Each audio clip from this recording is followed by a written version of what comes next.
2014 chipani cha DPP sichinapange kampeni hiyo. Yes. Koma chinawina tu.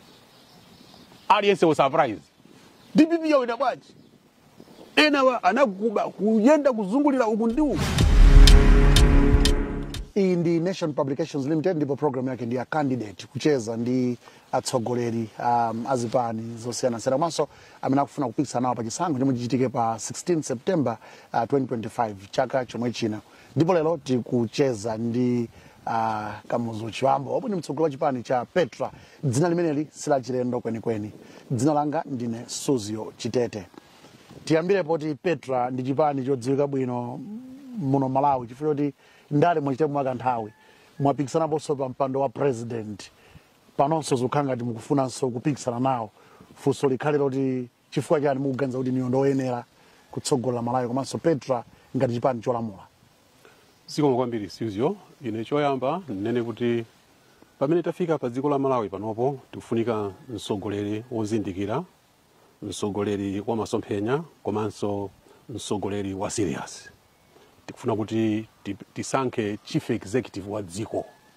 Ndipo ineyo ngati mtsogoleri mmodzi amene ndikupikisana nawo ndili ndi mfundo zingapo. Choyamba pakali pano Malawi muno ineyo ndi mtsogoleri mmodzi amene ndikuona kuti choyamba ndine wa masomphenya komanso ndine wokhazikika.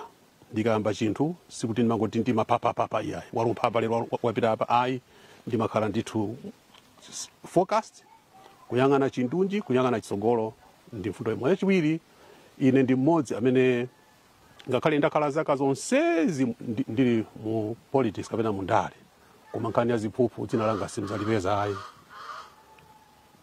Mukhoza kupita ku ACB mukafufuze dzina langa kapena ku Malawi Law Society ndine member wa Malawi Law Society ngati lawyer. Kumene kuja kumakhala nkhani zingapo zoti anthu yayi lawyer wadya ndalama za client koma muzaka zonsezo zimene ndakhala zaka 37 sinapangepo zimenezo. Ndine munthu wokhazikika komanso mmene dziko li tikayang'ana chimene chavuta kwambiri Malawi muno pakali pano ni nkhani ya ziphuphu katangale. Tiyende pang'ono mwanena kuti ndibwerabe ku mmene mwambofotokoza koma koyambira munakamba chinthu chimodzi chomwe ndikufuna kuti Malawi achimvetse mukuti dziko lino kufunika mtsogoleri ali serious, a serious leader. Seriousness in terms of what? Seriousness in terms of the leadership that he or she can bring to a nation whose economy is in ruins at the moment. Somebody who is decisive, somebody who is bold, somebody who is patriotic, somebody who has got a track record of success or successes wherever he or she has been in terms of, talk about a lawyer. I've been a successful lawyer in Malawi all these years. As a businessman today, I'm also running a business, a transport business. And for you to run business in Malawi today, it's not easy. To get a deal, in most cases, you have to bribe somebody. But I can vouch that I've never indulged in such malpractices. So, even as a lawyer? Even as a lawyer. As I said, you are free to go and check with Malawi Law Society. 37 years of practice? Correct. No... Nothing. No disciplinary issue? Nothing. I was actually a member of the disciplinary committee, disciplining fellow lawyers. So, that, Suzio, is no mean achievement. And I don't want to pride myself, but I'm just thankful to God. We need a leader who is patriotic, who loves this country. I'll tell you about something. Although this thing is not political, it is apolitical, but at the same time, it speaks about the caliber of person Kamuzu Chiwambo is. We, in 2021, we embarked on a project. This project was birthed in my heart, and we decided to do something for our country, this country of Malawi, which has done so much for some of us. We had free primary school education, secondary school education was subsidized. When I went to University of Malawi, Chancellor College, I never paid tuition fees. I had free accommodation, free meals. You walk into the cafeteria, it's like you're at a hotel. 3-course meals we used to have. The university used to give me a monthly allowance. On top of that, I used to get a book allowance. every time I wanted to come and watch a game in Blantyre here, there was a bus, free transport. Now, that is what this nation has done for me. During secondary school days at there's a secondary school, we used to get concession tickets. Okay? Even news that there's a secondary school were fabulous. We used to have a whole chamber to ourselves.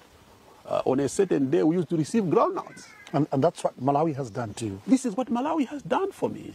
Even in terms of health services, we used to go to dispensaries, government dispensaries. We never paid a penny.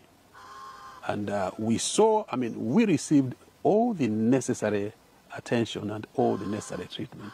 And so today I ask myself, for all that this country has done for me, what can I do as a thank you? And in 2021, we started a big project. And this project has put together a strong coalition of brilliant Malawians, very capable, very competent, and who are also patriotic. They are right here in Malawi. Okay? There are people like the Kangombes, Chris Kangombes. He used to be PS for Minister of Health, Professor Maureen, Chirwa, Professor Edrin Kambazintu, Sted Mabangwe, Lenia Bonongwe, Helen Debwe. All these people who have come together, we formed a grouping called Patriots. And these Patriots, it partnered with fellow Malawians in the US. These are brilliant guys, the likes of Professor Edward Mbewe, Dr. Tanya Nkungula, Dr. Kamana Mbekeadi, Dr. Edward Longwe, and so many others. And then even we invited the ambassador to be part of it. And no, Suzio, this project is a $60 million worth project. And we are restocking public hospitals. As I'm talking now, we have already delivered resources, medical equipment, life-saving equipment at Zomba Central Hospital, at Insanje District Hospital, at Likoni Mission Hospital, at Baila Hospital in Lilongwe, and then Mzuzu Central Hospital. Now, we are delivering medical equipment and supplies worth not less than 1.5 billion kwacha, looking at today's value of our money. Each hospital. Now, as I said, this is not political. Yes, this yes, it's your own, it's an initiative. It's an initiative of saying, paying back to, I want to say, paying back to Malawi. Giving back to society. So, this project alone is worth $60 million. We have secured 100 containers, and these containers are coming. And what is your role in that? I'm the chairman. You're the chair? Yes, I'm the chair. As I said, this is my brainchild.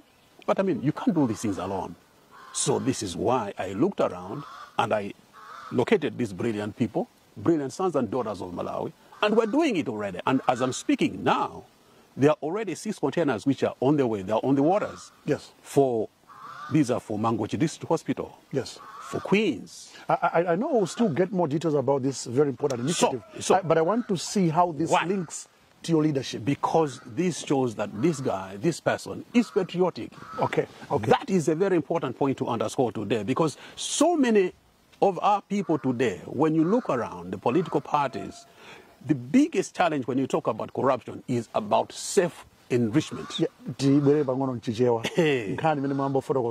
Patriotism, ndiye mabwana unkhani yakatangale mene munayiyambaso nthawi jamanena kuti omuntu apita kubungira alona zakatangale anti-corruption bureau simukapeza dzina langa ngati munthu oti ndinaba ndalama tibwereno pamene pano tsopano zigwirizana bwanji ndi utsogoleri wabwino wanu wa inuyo ndi nkhani yakatangale mukamufotokoza kodi munthu amene akudusa mkatangale angasogolere bwino dziko lathu chuma cha Malawi achisamala ndimangomvetsa ndichidi mukuti niyo muli business ya transport ndiye timamva kuti ukafunikira business Malawi munomo katangale sangale pereke mumakwanitsa banja ineyo ndanena kuti munthu aliyense ali ndi ma principles ake. Yes. Ineyo principle yanga ndi imeneyo kuti sindifuna kuti ndikaende mkatangale, and I'm committed to that. Sindifuna katangale kuti ndipeze deal ya contract kapena chani, sindipanga choncho ayi. Ngakhale ma assets amene ndapeza as an individual ndi banja langa palibe chimene ndapeza kupita mwakatangale. Chimene asogolera mbiri mukafunse funso limeneli kuti nanga chakuti chija. So panopo dziko lathu laola, ndipo likufunika mtsogoleri amene akhoza kuongolera bwino, kodi ndikufunse funso Suzu ngati munthu ukuyenda mkatangale ungathanaye katangale osatheka yayi you can't fight what you condone in life. It's virtually impossible. So ndikhani ina imene komanso munthule chimene chinandipangisa kuti ndilowe ndale sikundayamba lero yayi ndiyamba ndili student ku Chancellor College. Yes. Ndili ku student ku Chancellor College ndimangozikhalira pamene paja kuona zimene zikuchitika ndi timakhala ndi mabungwe amene timati students union. Yes. Imene timakhala ngati politics yapa university. Yes.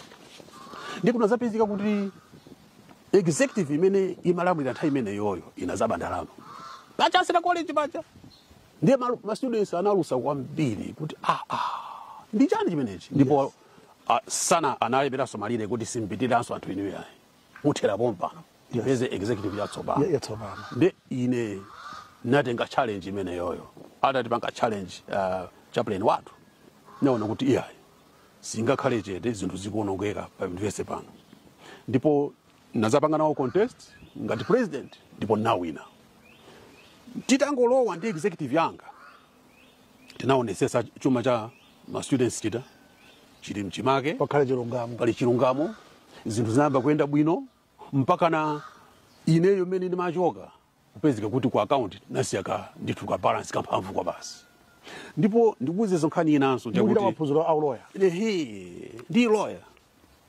chinanso ndikuze Susan chakuti ndilipo mpaja pa Chancellor College ntamaliza term yanga yoyamba ma students anga ataona ntchito imene ndagwirira anasangala nane kwambiri akuti upitirize kuma tidakana komano ndimakhulupirira umboni ndaye imene mnali ku Chancellor College simunali nokhaya nkhani zimene mukufotokoza apa masiona mati kuli fact checking alipo yena kuti tikhoza kuwafunsa kunjawo kwambiri kuti mukuwadziwa akamuzi wambo kuchokera ku Chancellor College ntchito zawo zinali zotani ingakafunse ndani mukhoza kuwafunsa a Christopher Kang'ombe mukhoza kuwafunsa a Professor Edwin Kayamba Zinthu mukhoza kuwafunsa analiso ana school nthawi imeneyo tinali we are all students that time mukhoza kuwafunsa awanali Commissioner General wa Statistics kuzomba. Yes. Okay. Mukhoza kuwafunsa mayameneja ndipo ndambiri mukhoza kuwafunsa kuti inu amene mnali Chancellor College time manager mukumbukira time imeneyi mukhoza kuwafunsa Dr. James Njenga ali kukwizi akudziwa kuti munakana ndithu kuti masitenda kuti muimenso ngati nkani yoti ayimanso mkwiziwa bwino lozozo yes inavuta pombuyo munthu yes koma ndine munthu mmodzi ndimadziwa kuti nthawi yanga yoti ndisamuke pano yatani yakwana ndipo ndikangodziwa zimenezo simpenekeranso yayi ndimasamuka koma utsogoleri wanga siutonthera pompo yayi ndasamuka pamenepopo adandisankha kuti ndikhale chairman wa bungwe lije timati Students Christian Organization of Malawi pa Chancellor College pompaja anthu ataona utsogoleri wanga ndipo nakhala chairman umene komanso kuphatikiza ma college onse Malawi muno amene anali ma members kukhala chairman wawo. So chimene ndikuthandazwa nchakuti kukonza chuma choonongeka kwa ine experience ndinayo kale ndinapanga zimenezo ndili ku Chancellor College ndili mbuyo komanso utsogoleri simunangogwera ochita kusankhidwa komanso ndili kudedza secondary school ndiwonjezerenso pamene papa ataona chikhalidwe changa adandisankha kuti ndizilamulira ndiziyendesa tax shop imene pa Chingerezi mati tax shop prefect kuyang'anira chuma cha tax shop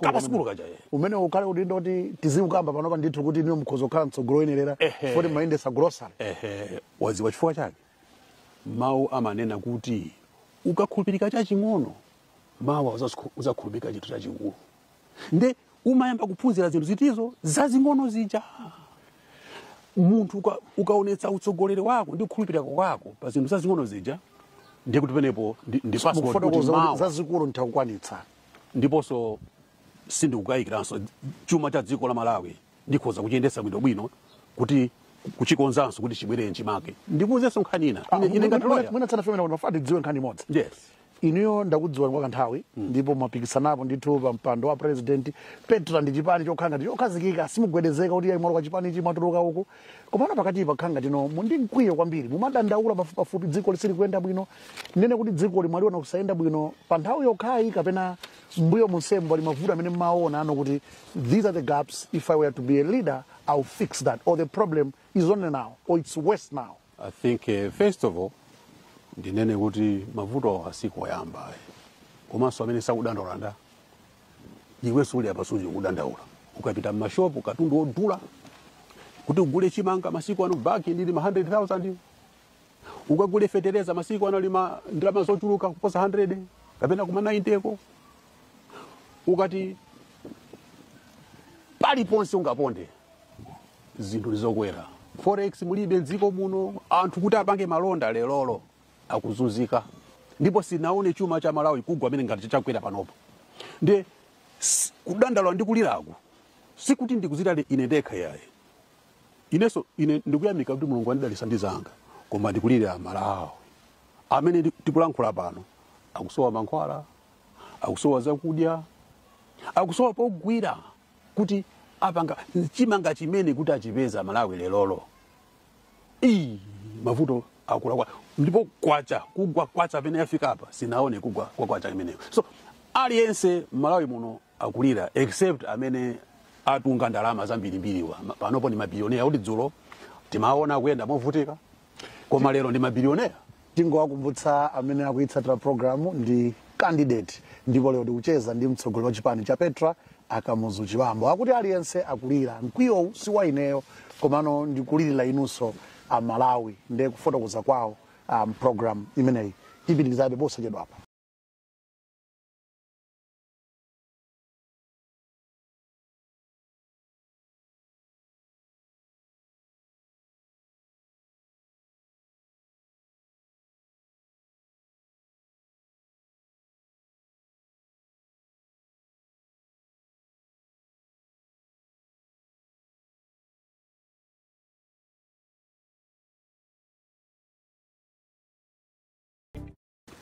Yeah. Tili katikati mwa program ya candidate ndipo tikucheza ndi mtsogoleri wa chipani cha Petra Akamuzu Chiwambo akhalapo ndithu mundale kwa kanthawi komanso sikuti akugonja iyayi akutinso chaka chino ndiliponso funso ndi lomwe lija loyambirira chifukwa chani mukungoganizabe kuti ndinu oyenerera inde ku Chancellor College mwandifotokozera mbiri yanu mwafotokozanso kuti ndinu munthu wa integrity komabe there must be more chimene mukuganiza kuti niyo mkhozo khala mtsogoleri osiyana ndi onse. Ine ndi mmodzi ndine munthu oti I've got a stable family. I'm married to one wife.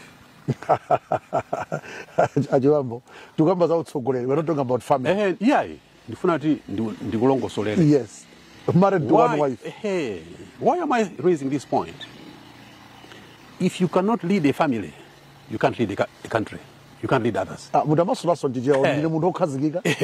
Ndipo ndili pabanja, ndi mkazi mmodzi. Ine ndithu ndili pabanja. Mkazi wanga amachokera pancheupa. Ndakhala naye zaka 36. Ndi mkazi wanga imweyo. Ndi banja lokhazikika. Nkhani ndi utsogoleri zimayendera limodzi. Zili m'Baibulo. Mawu amanena kuti ngati sungathe kulamulira banja lako ndi ana ako bwinobwino kuti uganiza kuti ungalamulire dziko kapena munthu aliyense. So this point is very crucial. Chinthu china ndife modzi amene tili bold ndi decisive. Chipani choyamba kutuluka mu Tonse Alliance pa 9 February 2023 anzathu akudiabe maswiti nkatimo.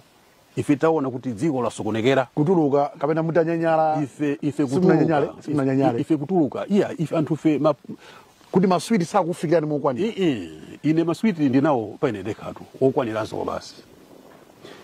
Chikumbukumbu changa nchakuti ndikatumikire Amalawi zongo kungosidwa kuti ndizingokhala pomwe ndi luso limene ndikudziwa. Ndakupasa history ya ku Chancellor College. Yes. Mbiri yanga pa Chancellor College zazikulu zimene utsogoleri wanga udapanga. Ndezimene zija ndifuna kuti ndikapange pa dziko la Malawi. Chuma chimenechi ine within 100 days ndikoza kuchilongosola kuti chiyambe kukhala muchimake. No, mukutuluka kwa Tonse Alliance kuti you are decisive. Munayi chipani choyambira kutuluka mu Tonse Alliance. Yes. Nthawi zina kuti kundale kumakhaso mwina pretending and kusanena chilungamo. Munachoka mu Tonse Alliance fasi munakhutisidwe ndi mmene Tonse Alliance imayendera. Ndipo munauza chakwera maso mpamaso da kutuluka kapena munango. Nauza. I communicated to him with the president. mukumbuka nthawi imeneyi kuti ACB director Martha Chizuma Yes. atamangidwa pa 6 December 2022 ndipo president I engaged him with the president ndime tatengai siya bwino ayi a president ni munthu mmodzi amene ndinkafunira ndipo mpaka lero ndakhala ndikuwafunira zabwino chifukwa ngasi tinafaitira kuti akhale mboma iwacho Yes. tinali banja limodzi Yes. zipani 9 ndi pakakhala nkhani si maadisira ya ine ndi munthu mmodzi amene ndimakhala nawo momasuka ndiwauza kuti koma papa chifukwa chani choyamba ndimafuna kuti iwo aja utsogole wawo atsogolere bwino apambane amalawi apase mamalisa mamphamvu ndi si maabisira ayi ndi nkhani ngati imene itabuka nawuzanso kuti president izi sizithandiza ayi munthu uyu mnamuza nokha munadiuza dziko la Malawi kuti chida chanu chomenyera katangale ndamene ndiye lero akumangidwa asedi ayi kenako inazatuka nthawi kuti wayimisidwa ntchito ndife ndafika kuti no I think pamene pazafika enough is enough tikapeza khala nkatimo ndiye kuti khala ngati tigwirizana nazo zimene zikuchitika nkatimo ndiye tinatuluka kusiya zonse nthawi imeneyi mukumbukira nali spokesperson Yes, wa Tonse. Unalibe nditu udindo nditu kuti ndikalankhula inunso mamveseza kuti munthu walankhula kuti pasa uphungu kapena kuti pasa direction ya alliance so inali position ya mphamvu ndipo zimene tinazizula chimene thandiza njani ife tikaona kuti zinthu zalakwika siti kuti timangokhalanso mangozungulira kungowaya iyayi timanena chindunji kuti apa zalakwika ndiponso ikafika nthawi yoti titenge action sitichedwa dziko munthu kakhala mtsogoleri uzikhala ndi ability to make a decision osangoti pompozi ichika miezi kupita mchaka mtsogoleri azikhala decisive. Yes. And I am a decisive person. Ndikaona kuti apapa sizikuenda bwino mumanena ndimalankhula. Have you given up on Chakwera or you still pick up a call and say as a patriotic Malawian is I yachita ni joncho wafuna zabwino? I'll be very frank, masiku ano nachepesa. I don't know ndizasokoneza ayi iwo ngati akuona kuti ndikhoza kupikapo ganizo labwino ali ndi mpata wonse kuti andilankhule koma once in a while I'll send a message monga pa birthday yawo aba 5 April poti iwo ndine ti birthday imodzi natumizira mafuna abwino a president mafuna abwino nawso kuyanka ndaya Christmas natumiza so mafuna abwino a president mafuna abwino Christmas nawso kuyanka so sikuti ndi madana nawo achakwera yayi kapena sikuti madana ndapita mtalika kandani ayi onsewo ndi makonda koma ikafika nkhani yoti kuononga chuma cha dziko la Malawi chikuenda bwino ana sukulu akusowa achinyamata akusowa ntchito mankhwala mzipatala mulibe forex kuvuta mdziko chuma chikuenda penda anthu akuzunzika kusowa chakudya zimene zinyandesekhala cheteya ndi malankhula komanso ndine mtsogoleri mmodzi amene ukangana mbuyo mndapanga zinthu zina zoti mwina anthu ena asakuzindikira bwino yayi mukhoza ndikukumbutse zinthu ziwiri 2005 mene chipani cha MCP ndi UDF chinkafuna kunjosa bingu pampando. Yes. Ukhoza kumbukira nthawi imeneyi a speaker nali Aleti Mnyenyembe. Mnyenyembe Chipani chimene chinadzuka ndi kutsutsa ndi kudzudzula zimenezi chipani chake ndi ndi Petra. Go check your records. Tinadzudzula ife nthawi imeneyi tinali in parliament zipani zinkafuna tikhale nawo pamenepo ife tinakana ndachula chipani cha MCP ndi UDF ife nakana sediya bingu agwira ntchito yabwino amalawi akusangalala ife choti tinchotsere siti kuchiona ndi sitikhala nalo pa dongosolo limenelo mai Joyce Banda president Joyce Banda yes. atafika kuzunzika ndi bingu amene anafika poyera ndi kudzudzula bingu kuti zimene akupangazo zosakhala bwino anali munthu ameneyo kamuzi chiwambo amene akulankhula enali chete seeking relevance ati kuyankhula mukamankhula joda is trying to seek relevance. Yeah, you are simply being true to yourself. I'm not a pretender. I'm not a hypocrite. I call a spade a spade. If right is right, I'll call this is right. Of course, ndawo nake mnachita bosoka ubaenda inagwizana coalition ijo. Oh yes, mukumbuke. Kodi maboma wawa mwina successive governments maboma mena khali Malawi muno. Alipo ena kuti amatokufikira nuda. Timafuna muna muda khala nduna ine nkuna nuda haya. Ineyo mbali imene sindingachite. Yeah, lero ndifotokoza. Achakwera anandifusapo. Muyamba to salance. Itamba kale. Yes. Atatenga soboma anandifusapo. Kuti mukhale nduna yakuti. kuti ndikhale nduna. Anakuuza mnduna wache kuti wakuti Sanatuze. mutafunsidwa Ine nauza maganizo anga. Ndipo sikoyamba. munakana undunawo. Yeah. Yes. Ine nali ready kuti ndikatumikira Malawi. Yes. Ndipo sikoyamba ya. Nthawi against I was approached kuti ndikhale judge wa High Court. Yes. Ndakana. Ndi boma lomwe. Yeah, sakaidiri. Yes. Aboma ambuyo. Ambuyo. Yes. Koma tonse imene tinamenyera ufulu kwambiri kuti Chakwera khale pampando. I was ready kutumikira As a minister. as a minister. Yes. Why? I know mphamvu zanga. Kuthekera kumene ndinako ndikukudziwa. Munthu ngati ukhoza kupanga succeed on your own personally, you can make it anywhere. I'm a successful business person. My business anga sindire ngongole ya kuboma. I mean ya kubanki. I'm saying my business yanga ndili office kuno Blantyre kulilongwe Mzuzu sindendera ngongole ya kubanki kapena audit facility and ndikuyankhula zimenezi ndikuthokoza ma customers athu amene amatipasa business. Koma ndifuna mbali imodzi imene ndikufuna kuti ndikuunikire kuti ndili ndikuthekera kukonza chuma cha dziko la Malawi. I don't borrow money to run my business. And I know a follower of this program will still be very interested. Why did you say no to Chakwera's suggestion that you should be his minister? Sinagani. Yes. Nimangodigira kuti iwo abange chiganizocho. Desana abange. So I said, all right, no problem. Ngasizi Chakwera kwa iwo. Okay. Ndengati anaona kuti sakale chomwecho. I said, no problem. It's okay. I know what I'm capable of. I know what I'm capable of doing. I know my strengths. I know my capabilities, my competencies. I know them. I'm a successful lawyer, a businessman. Ndakuza panopo my business angati Malawi muno saindira odi ndi maloni. My business ambiri panopo akuvutika. And you are financing Petra using your personal money. By using personal money. Your business. Yes, using your personal money. So izi sizinto zapa zivani zimene anthu ambiri amazichemerera kuti chipani chachikulu mukati mukayang'anise zipani zimene zija kuti zifike kuti zikhale zazikulu zinafika bwa. It's taxpayers' money. Now we should call a spade a spade. Timazigomera koma ndi misongo yanu. Amadi ya misongo yathu nkumazendesa zipani zawo kuti zikhale zimene zafika pacha.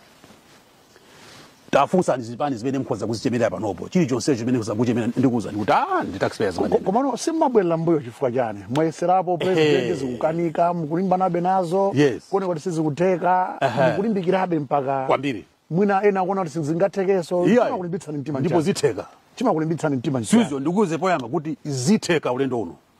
Yeah, chiwambo poyamba unena choncho mali ndawo zonse mara zitheka ulendo uno. Chimakulimbitsani mtima ndi chani kuti muzingokhala ndi Petra yomweja Petra. Pasimusinda mawanga kweni. Petra nkuisiya muli nayo ndito. Ine ndikuze chikhali imene. Pajabuna mongo kumbutsana mwe mapaka ngati pa president. Ine ndapangapo kawiri. Koyamba nakhala number 3. Chaka chanji manecho. 2009. Number 3. 2009 and then 2014. And and number 3 was a fair position to you. It is fair in the sense that as compared with zipani zimene timalibana nazo, zomwe zimathandizika ndi ndalama za mboma. Yes. And you think you are still not done? I think you've put it very accurately. Yes. I am not yet done because I know what I'm carrying. What I'm carrying is big. Namuza Brian 2023 May. Yes. Kati mundanyamula ndasenza katundu amene nthawi ndifuna ndikantule Amalawi ndikatumikire. Nthawi imeneyi mwina anthu anangoti uyu paja nthawi zonse amatero. Koma ndakuza project imene tayamba imene pakali pano ikuthandiza zipatala zathu zili pamavuto. $60 million worth. That's what I mean. Yes.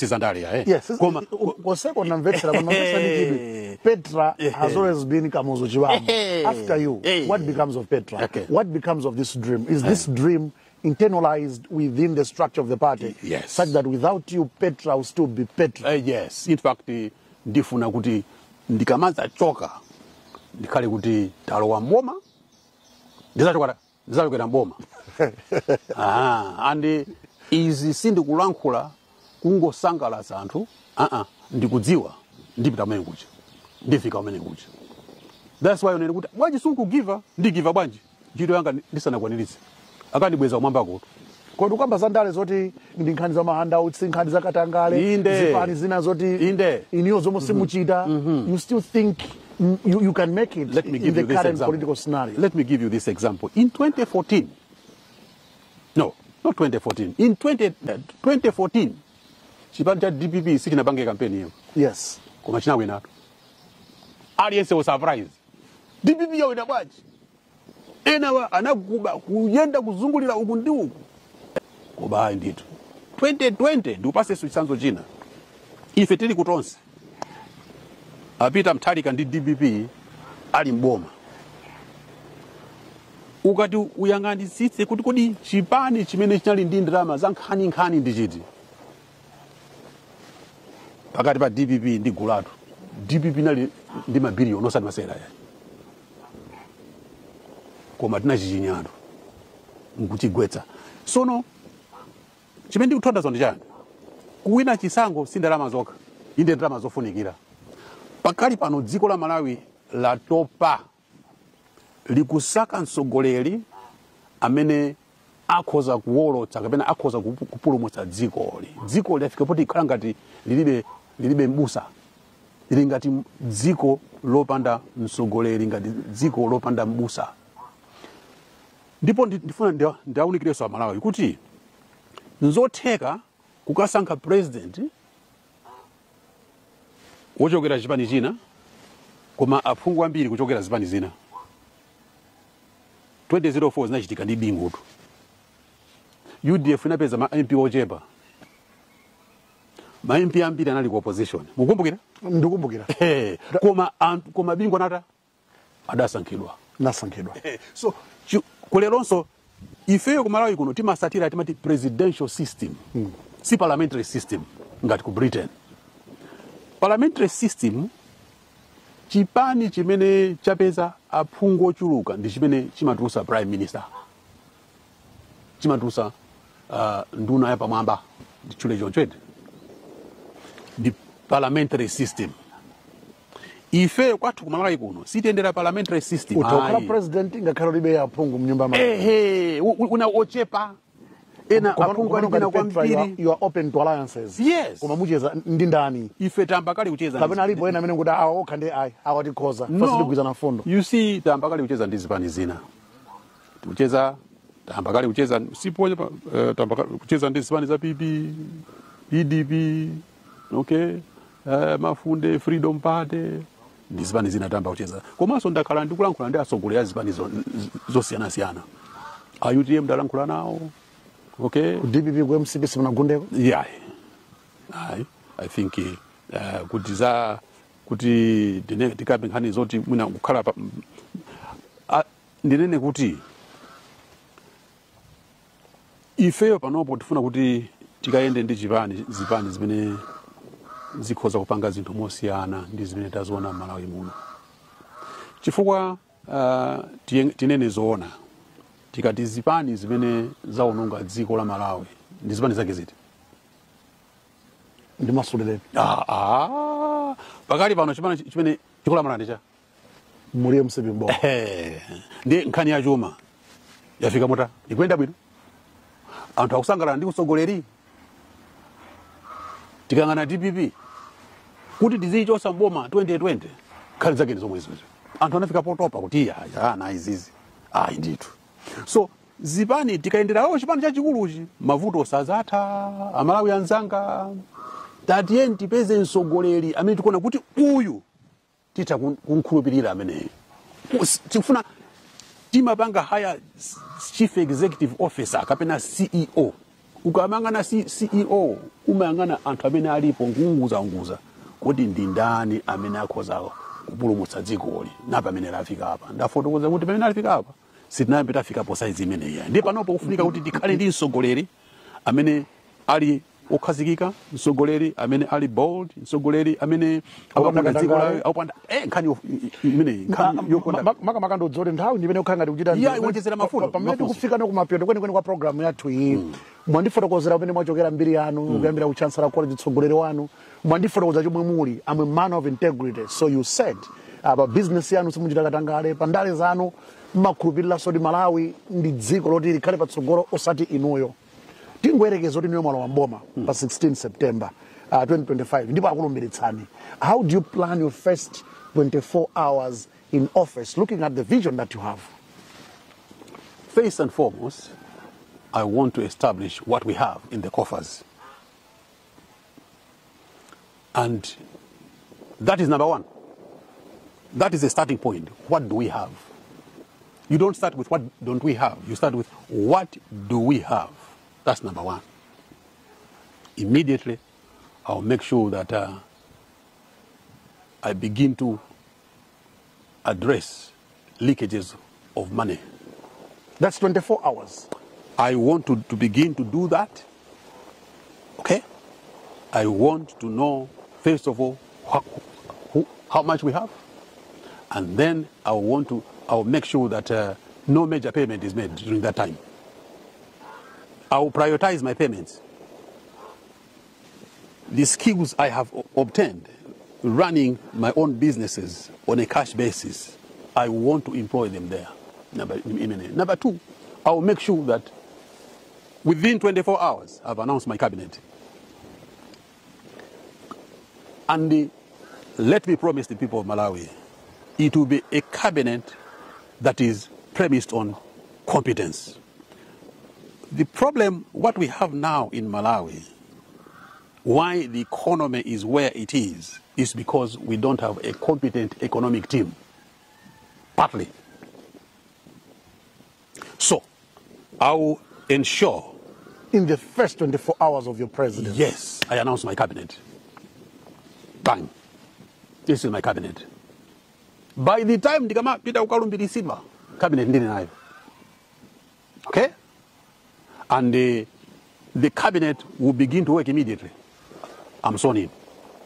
Establishing what we have. So we need to do, of course, there should be handovers.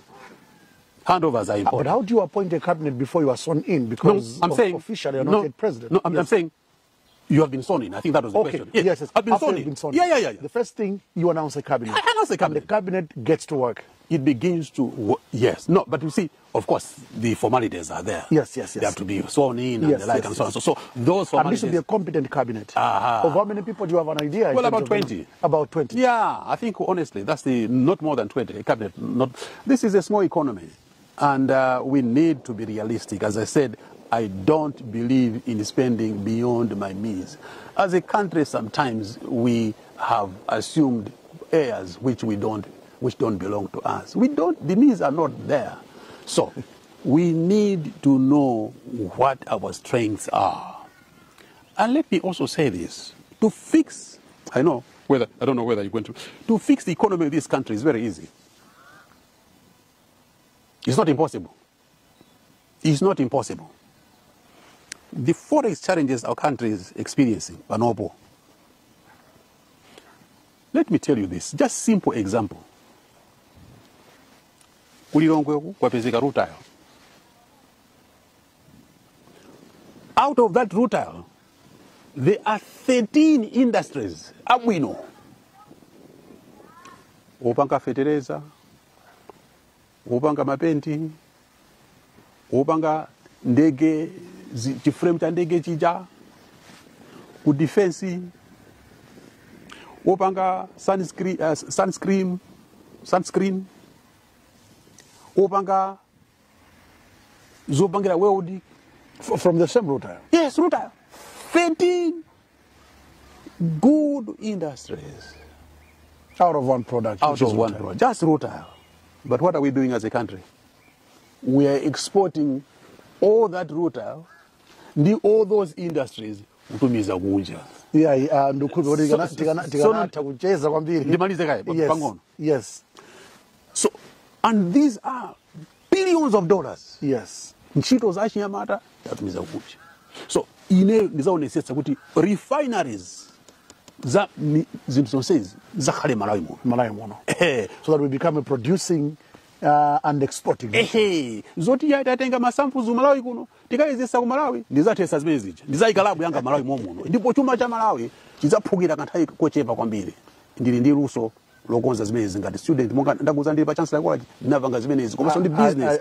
Chiwambo, I can promise you that this is just the start of the conversation. Surely it's a conversation that we would want to sustain. Some of the issues that you've raised will still come back to you and ask more questions, and trust you me, what we'll also be doing is fact checking. Like I indicated, what he's saying, is this true? You know, there's access to information, so we should be fighting to the SCB to find out, do we really have Chiwambo in your books? It's important. For you say you're a man of integrity.